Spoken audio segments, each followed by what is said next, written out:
यह आदेश सुनते ही आगे क्या होगा सिपाहियों को स्पष्ट दिखने लगा। अंग्रेज तोपखाना तैयार करके लाए हुए हैं, यह गुप्त समाचार भी उन्हें मिल गया था। परेड के मैदान पर अंग्रेज अधिकारी शस्त्र नीचे रखने का आदेश देकर हमें निशस्त्र कर तोपों से उड़ा देने वाले हैं, यह उन्हें स्पष्ट दिख गया और इसीलिए शस्त्र नीचे रखना छोड़ उन्होंने समीप के शस्त्रागार पर ही हल्ला बोल दिया और कर्कश गर्जना करते हुए वे अंग्रेज अधिकारियों पर ही टूट पड़े। उन पर दबाव बनाए रखने के लिए मंगाई गई सिख रेजिमेंट भी वहां आ गई।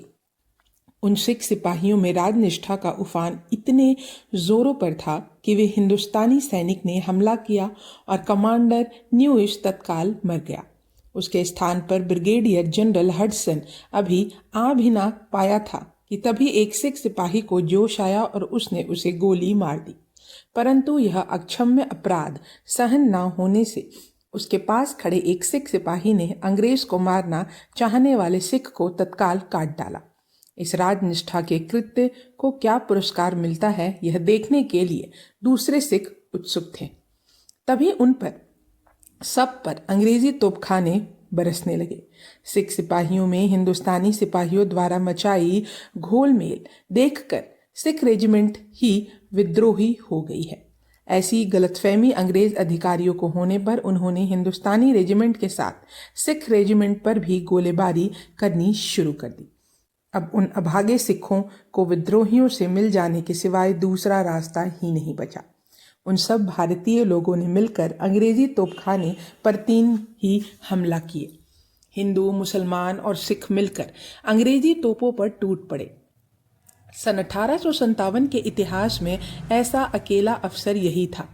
प्रसन्नता की बात यह है कि इस अवसर पर हो रहे पाप का शमन करने के लिए उसी समय बनारस शहर में सिख लोग अश्रांत प्रयास कर रहे थे, क्योंकि सिपाहियों और अंग्रेजों की जब बैरकों की ओर लड़ाई हो रही थी तब शहर के लोग भी विद्रोह करेंगे। इस डर से अंग्रेज अधिकारी, उनके बाल बच्चे सारे रास्ते पर भाग रहे थे। उस समय उन्हें आश्रय देने के लिए सिख सरदार सूरत सिंह आगे आया। बनारस के खजाने में लाखों रुपया जमा था और उसी में सिख लोगों की भूतपूर्व पटरानी से अंग्रेजों की छीने हुए बहुत मूल्यवान रत्नालंकार भी भरे हुए थे और उस खजाने पर सिखों का कड़ा पहरा था, अर्थात यह खजाना अपने कब्जे में लेकर सीमा पर की हुई अपनी रानी के अलंकार वापस लेने की अनिवार्य इच्छा सिखों के मन में उत्पन्न होना अस्वाभाविक नहीं था। परंतु उनका नेता राजनिष्ठ सूरत सिंह आगे आया और उसने खजाने से एक दमड़ी भी बाहर ना जाने देने की पक्की व्यवस्था अपने जाट भाइयों को वहां से हटाकर की और जल्दी ही वह खजाना यूरोपियन सेना को सुरक्षित सौंप दिया गया। इसी समय एक पंडित गोलुक चंद भी अंग्रेजों के पक्ष में मिल गया था और स्वयं बनारस के राजा ने भी अपनी शक्ति, सारी संपत्ति, सारे अधिकार, सब कुछ अपने प्रभु के काशी विश्वनाथ नहीं अपितु अंग्रेज के चरणों में अर्पित कर दिए। सिपाही तोपों के सामने भी ना झुकते हुए लड़ते लड़ते अंग्रेजों की मार से बाहर सारे प्रांत में फैल गए। अंग्रेज लोगों ने जॉन लॉरेंस की पंजाबी युक्ति अपनाकर बनारस शहर का विद्रोह गर्भावस्था में ही मसल दिया। यह बात सच था, परंतु इस मसल डालने के समाचार से अधिक बनारस में विद्रोह हुआ। यह समाचार सारे हिंदुस्तान में बिजली सा फैला और बनारस से संकेत प्राप्त करने आंखें गड़ाए बैठे उस प्रांत के सारे क्रांति केंद्रों ने विद्रोह का धूम धड़ाका शुरू कर दिया। बनारस से निकले सारे सिपाही मंजिल दर मंजिल बढ़ते जौनपुर आ रहे हैं, यह समाचार ज्ञात होते ही वहां के अंग्रेजों ने जौनपुर की सिख टुकड़ी को राजनिष्ठा पर व्याख्यान देना प्रारंभ किया। परंतु यह व्याख्यान समाप्त होते न होते बनारस के सिपाहियों की पदचाप सुनाई देने लगी। जौनपुर में जो थोड़े सिख सिपाही थे वे सब बनारस की सिख रेजिमेंट के ही थे, सो वे तत्काल विद्रोहियों से मिल गए और सारा जौनपुर शहर विद्रोही ज्वाला में जलने लगा। यह देखकर जॉइंट मजिस्ट्रेट क्योपेज फिर से एक बार व्याख्यान देने खड़ा हो गया, परंतु तभी तालियों की जगह एक गोली सूंघ करते हुए श्रोताओं में से बाहर आई और मजिस्ट्रेट साहब की मृतदेह गिर पड़ी। कमांडिंग ऑफिसर लेफ्टिनेंट मोरा भी गोली लगकर गिरा। यह देखते ही विद्रोहियों ने खजाने पर हमला किया और यूरोपियनों को जौनपुर छोड़ देने का आदेश दिया। अब तक बनारस के घुड़सवार भी शहर में घुस गए थे।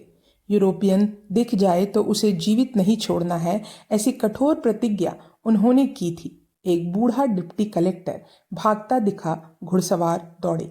जौनपुर के कुछ लोग बीच बचाव करने लगे। इस गरीब को छोड़ दो, यह बहुत दया सागर है।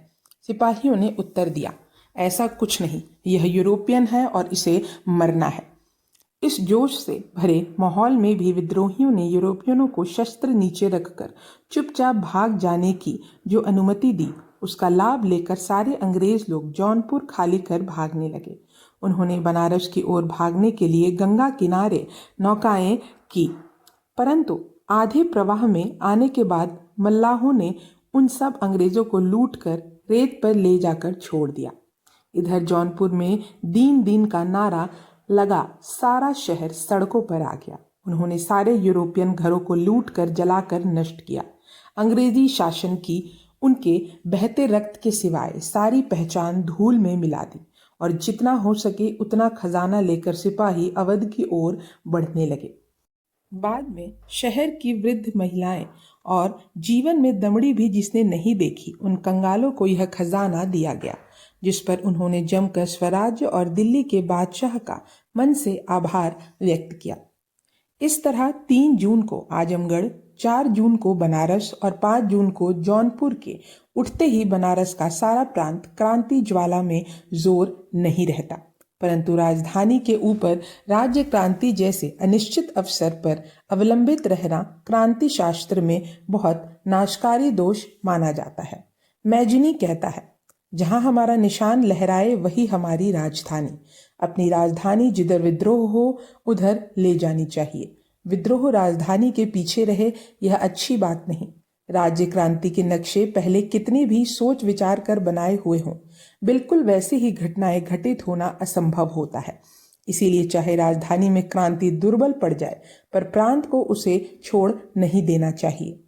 इस नियम का पालन बनारस प्रांत में बहुत मजबूती से हुआ, इसमें कोई शंका नहीं देना चाहिए, क्योंकि उस प्रांत की राजधानी बनारस शहर के अंग्रेजों के अधीन होते हुए भी बनारस प्रांत में चुटकी बजाते ही राज्य क्रांति की आंधी 10 दिशाओं को धुंधला करती बह रही थी।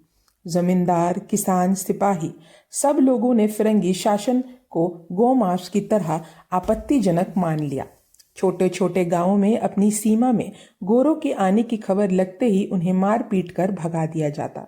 विशेष बात यह कि केवल अंग्रेज लोगों के लिए ही नहीं, अपितु उनके द्वारा किए गए हर काम के लिए लोगों में इतनी घृणा थी कि वे काम भी उन्हें आंखों से सुहाते नहीं थे। उन्होंने अंग्रेजों द्वारा नियुक्त जमींदार, फिर वे कैसे भी हों, को निकाल कर पुरानी पीढ़ी के जमींदारों को वहां लाकर बैठाया। अंग्रेजों की लगान पद्धति, उनके कारावास, उनके न्यायासन सबको 1 हफ्ते में बदल दिया। तार यंत्रों को तोड़ दिया, रेल और यातायात के रास्ते खोद दिए गए। हर टेकरी और हर झाड़ी के पीछे गोरों के रक्त और धन के लिए ललचाए गांव वाले छिपकर बैठे रहते और अंग्रेजों को रसद तो दूर की बात, कोई समाचार भी ना मिलने देने को खेत खेत में पहरेदार हरे और जरी की झंडों के साथ गश्त लगाते रहे। ऐसी स्थिति में अंग्रेजों का दम घुटने लगा। यद्यपि बनारस शहर अंग्रेजों के कब्जे से छूटते छूटते रह गया था और सारे सिपाही विद्रोह होते ही अवध की ओर निकल गए थे। बनारस शहर का 4 जून का प्रयास असफल रह जाने पर वहां हुई पकड़ धकड़ में एक महत्वपूर्ण बात प्रकट हुई। ऐसे ही फूटकर बातों से 1857 के साल में वह रत्ना चक्र किस तरह घुमाया जा रहा था, यह ज्ञान होना संभव है। बनारस शहर के 3 भारी क्रांतिकारी नेताओं और एक लखपति साहूकार को पकड़ा गया। उनके घर में क्रांति पक्ष के मुख्य केंद्र से प्राप्त कठोर परंतु सांकेतिक भाषा में लिखे अनेक पत्र सरकार के हाथ लगे।